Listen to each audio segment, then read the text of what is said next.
पालखीची मिरवणूक असल्यामुळे संपूर्ण परिसर संपूर्ण रस्ते हे स्वच्छ व मोकळे असायला पाहिजे।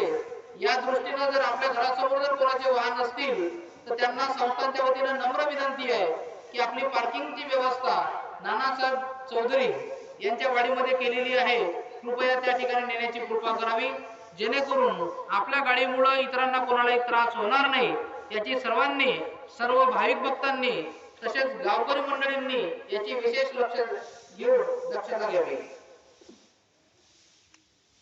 राम राम शिवरात्री निमित्त पारवा नगरीमध्ये आलेल्या सर्व पाहुणे मंडळींचं भाविक भक्तांचं संस्थांच्या वतीने मनपूर्वक स्वागत आहे। हरिभक्त पारायण संदीप महाराज भोगे यांच्या अमृत वाणीतून आपण गेल्या 7 दिवसांपासून भागवत कथा श्रवण केलेली आहे। तसेच सर्वात मोठा सोहळा हा उद्याला संपन्न होणार आहे, त्या दृष्टीने महाप्रसाद सुरू झालेला आहे। महाप्रसादाची तयारी सुरू झालेली आहे महाप्रसाद करण्याची। त्याकरिता महाप्रसादाकरिता हातभार लावण्यासाठी सर्व तरुण मंडळींना विनंती